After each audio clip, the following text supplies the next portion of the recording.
오늘 열왕기하 18장 13절에서부터 25절로 우리 주님의 말씀 히스기야 왕에 대한 말씀을 함께 나누겠습니다.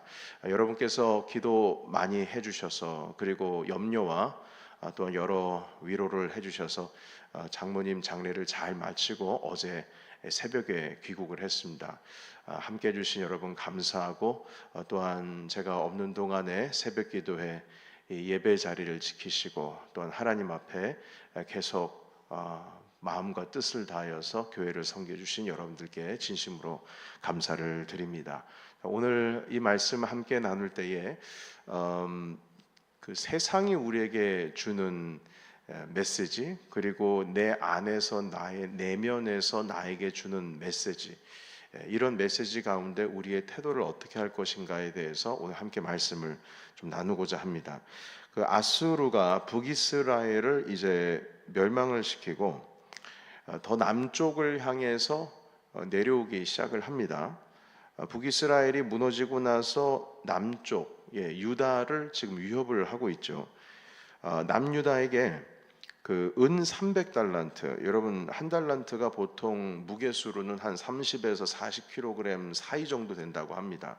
그러니까 금이 300달란트라면은 이게 도대체 몇 킬로그램이 될까요? 300이니까 30달란트 해서 곱하기 하면은 이게 상상할 수 없을 정도의 양이죠. 그래서 그 성전에 있는 금 기명들, 기둥에 있는 어떤 금인들, 이런 다 금으로 어떤 도금을 했던 것들을 다 벗겨내 가지고 낼 정도로 아주 그냥 그 유다에 있는 금이란 금들은 다 싸그리 몰아 가지고 조공으로 바치고 또한 그들은 그렇게 가져갔습니다. 은 300달란트, 그리고 금 30달란트네요. 유다에게 조공을 거둬 갔는데 이 은과 금 모든 남유다에 있을 모두 있을 만한 것들을 다 가져간 겁니다. 그리고 첫 번째 위협을 가한 것뿐만 아니라 두 번째 위협을 또 가기도 하는데요. 이번에는 그 아수르 왕이 직접 내려오지를 않고 군 장관 랍사게라고 하는 자를 통해서 두 번째 위협을 하기 시작했습니다. 랍사게가 예루살렘까지 군대를 몰고 들어왔는데, 그러니까 정말 한참 밑으로 내려온 거죠. 큰 길에 서서 남유다 왕을 부릅니다. 그때 국내 대신에 엘리야김, 서기관 셈나, 사관 요아가 히스기야 왕 대신에 이 랍사게 앞으로 나가게 되죠. 그리고 이 랍사게가 위협의 말들을 하기 시작하는데, 그 말들을 요약을 하자면 한 세 가지 정도로 요약을 할 수가 있습니다. 첫 번째는 무엇이냐면, 아수르 앞에서 살아남기 위해서 뭘 의지할 만한 것들을 의지하지 말라고 위협을 합니다. 다른 말로 말하면은 용 쓰지 말라는 거죠. 그래서 첫 번째 이 그 남유다가 의지할 수 있을 만한 주변의 나라는 남쪽의 애굽입니다. 왜냐하면 남유다가 뚫리면, 그러면 계속 아수르가 남쪽을 향해서 내려오게 되면 애굽이 긴장을 하기 때문에 중간에 남유다가 이 뭐라 그럴까요? 충격 완화 요법 같은, 한마디로 완충지대였는데 여기까지 뚫리게 되면 애굽이 가만히 안 있겠죠. 그래서 애굽이 어떤 형태로든 남유다를 도와줄 수밖에 없게 되고, 남유다도 자연스럽게 애굽에게 도움을 청할 수밖에 없습니다. 그러니까 이걸 미리 알고 애굽에게 의지하지 말라 이렇게 말합니다. 애굽은 이미 갈대 지팡이다. 상한 갈대 지팡이다. 갈대 지팡이는 속이 비어 있죠. 그러니까 속이 비어 있는 거를 힘을 의지해서 손을 이렇게 땅에 내딛으면 어떻게 되겠습니까? 그 지팡이가 부러지겠죠. 그러니까 애굽을 의지한다 할지라도 다 소용없는 짓이니까 널 너무 살려고 아둥바둥하지 말라. 그냥 항복해라 이 뜻입니다. 여러분, 이 내용은요, 하나님께서도 남유다에게 하신 말씀이에요. 예레미야를 통해서도 하신 말씀인데, 나중에 후에 가서 하나님을 의지해야지 너무 애굽 의지하지 말라. 그리고 맨 마지막에는 주님께서 이미 너를 버렸기 때문에 애굽을 의지하려고 하지 마라. 이렇게 예레미야 선지자께서 말씀하셔서 예레미야 선지자가 큰 고통을 당하게 됐죠. 이것은 아주 후의 얘기이지만, 지금 이 히스기야 때에도 이게 사실 애굽을 의지한다고 해서 될 일이 아닙니다. 그러니까 하나님을 의지해야 되죠. 그러나 아수르의 의도는 무엇이냐면 의지할 만한 게 없다. 지금 현실을 보여주고 있는 겁니다. 너의 현실이 지금 이렇다 이것입니다. 그러니까 두 번째는 무엇이냐면 하나님을 의지하지 말라 이렇게 말하고 있습니다. 이 남유다 히스기야 왕이 하나님을 의뢰해서 지금까지 뭐 산당, 제단 뭐 이런 거 다 없애고 오직 예루살렘에만 하나님을 섬기는 성전을 두고 그리고 그곳에서 주님을 의지하고 주님께 도와달라고 그렇게 아뢰고 있다라고 하는 것을 이 아수르의 군대 장관 산헤립도 알고 있습니다. 자, 그런데 아무리 그렇다 할지라도 그것은 용쓰는 일이다.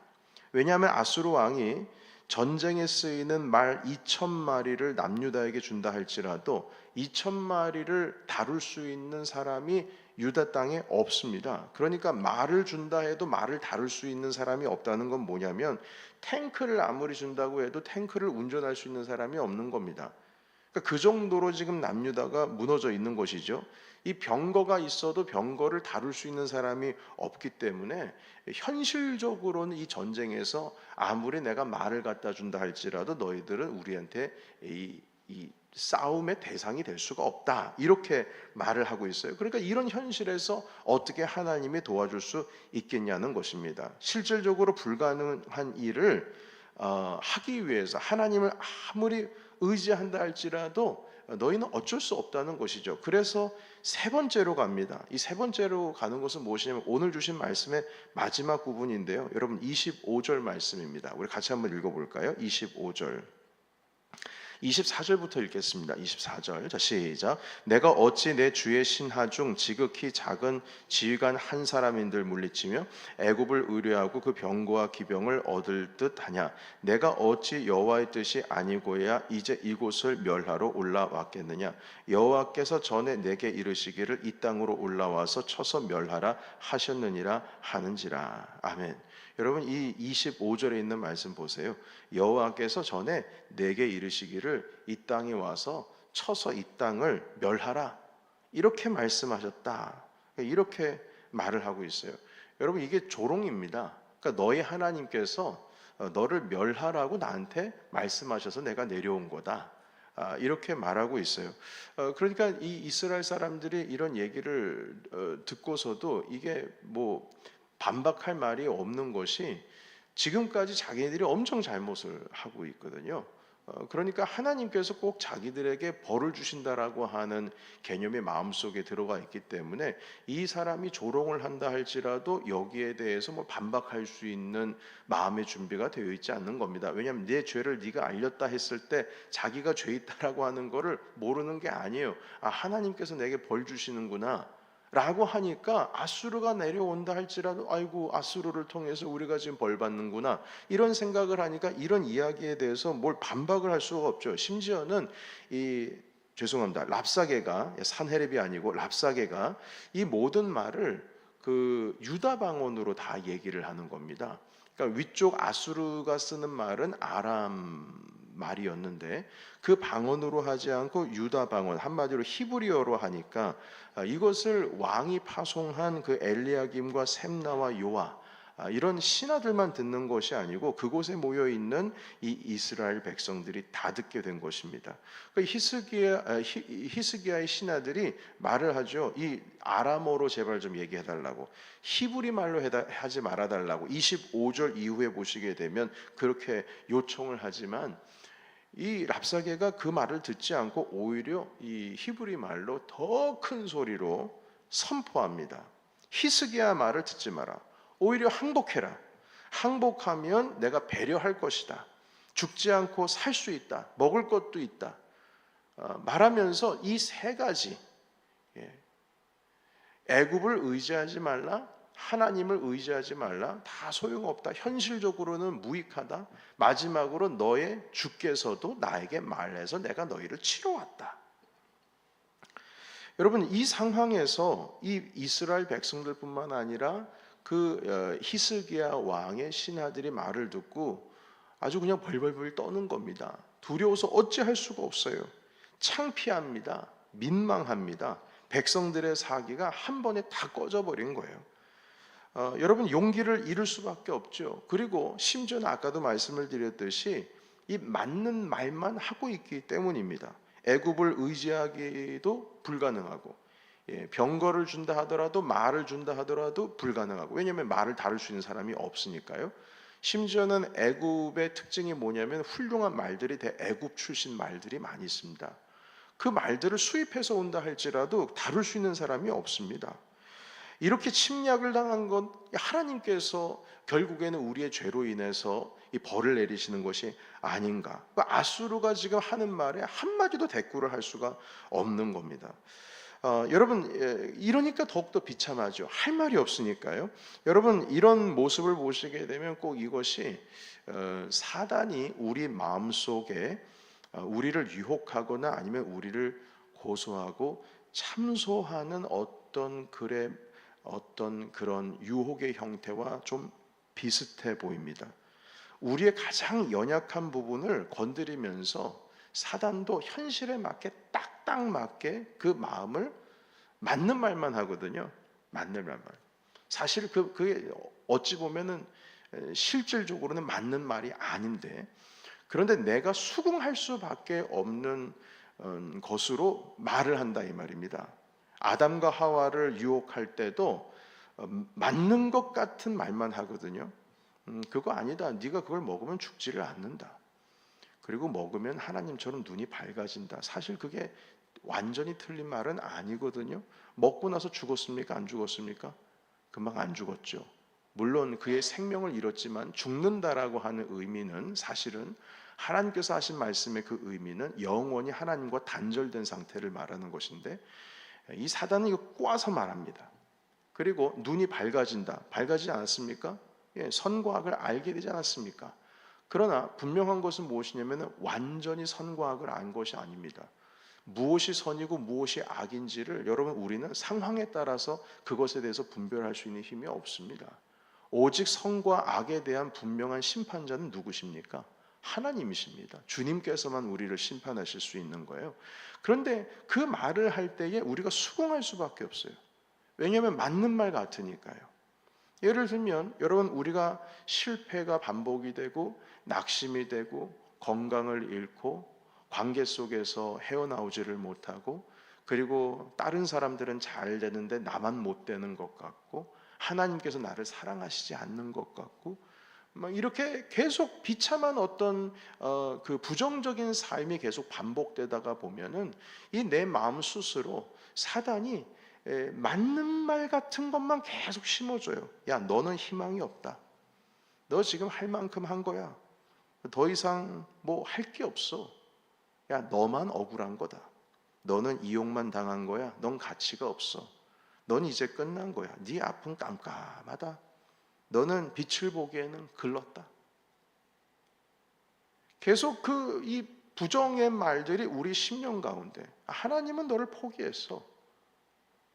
하나님께서 널 지지하지 않아. 넌 사랑받을 만한 존재가 아니야.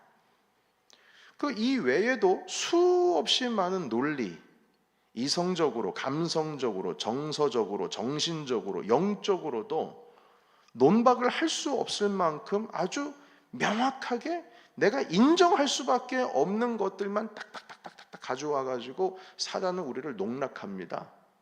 농락해요. 네 현실을 봐라. 현실을 봐라. 랍사개가 와가지고요, 현실을 보여주고 있어요. 너의 현실 봐. 지금 이 현실적으로 되냐? 말을 갖다 줘도 너는 우리랑 싸울 수가 없잖아. 하나님이 예전에 나한테 말씀하셔가지고 멸하라 명령하셨기 때문에 내가 온 거야. 거짓말이죠. 조롱하는 거죠. 그러나 반박을 할 수가 없습니다. 인정을 할 수밖에 없기 때문에 더 비참한 거죠.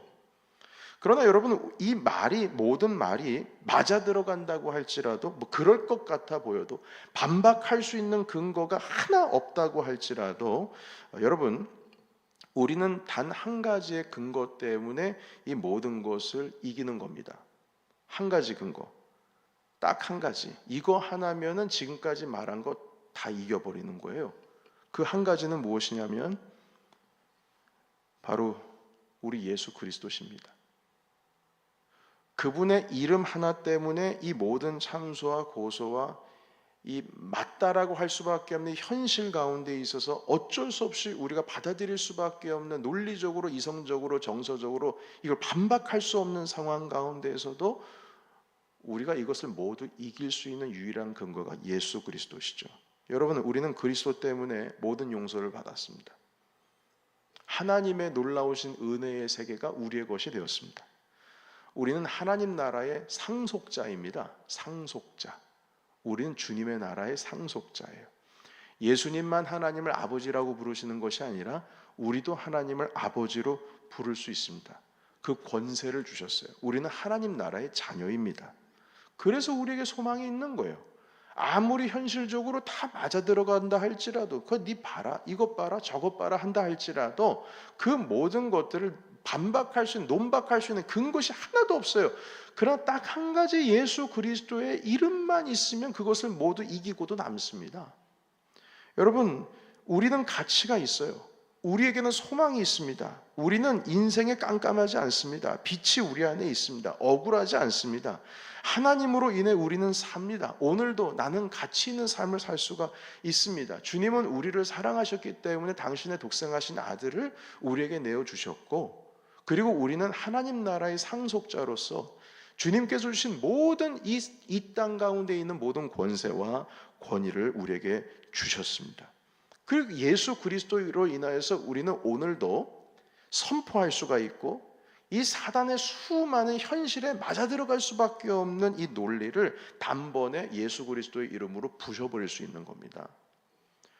여러분, 이것이 바로 오늘 내가 오늘도 기쁘고 감사하고 행복할 수 있는 이유가 바로 여기서 나옵니다. 오늘 내 인생 가운데 내 현실을 보면 기뻐할 수 없고 감사할 수 없고 불행할 수밖에 없는 상황 속에서도 오늘 내가 기뻐할 수 있는 이유를 찾고 감사하고 행복할 수 있는 이유가 바로 여기서 찾을 수가 있다는 겁니다.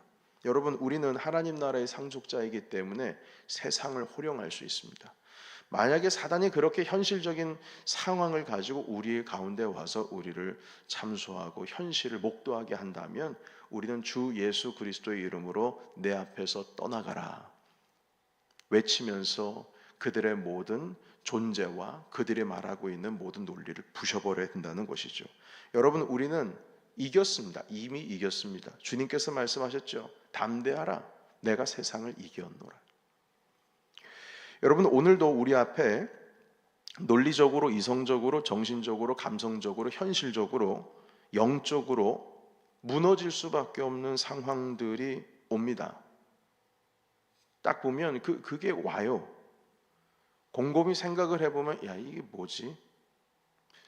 주님이 날 이미 사랑하시지 않나? 아, 난 왜 이러지? 그게 보여진다 이 말이죠. 그러나 여러분, 이런 상황 속에서 오직 예수 그리스도로 인하여 여러분들의 삶과 여러분들의 마음과 영 가운데 그리스도 예수의 이름이 충만하시기를 주의 이름으로 축복합니다. 소망이 없는 곳에 그리스도를 붙드십시오. 그리스도 때문에 우리가 오늘 사는 겁니다. 그래서 이 하루를 소망이 있는 하루로 예수님과 함께 멋지게 시작하시고 이기시고 세상을 호령하시고 여러분들 내면에 있는 사단의 수많은 목소리 가운데 그 귀를 차단하시고 오히려 그들의 존재를 단번에 그리스도 예수의 이름으로 부셔버리는, 그래서 세상의 승리를 얻으시는 저와 여러분이 되시기를 예수님의 이름으로 축원합니다. 아멘. 기도하겠습니다.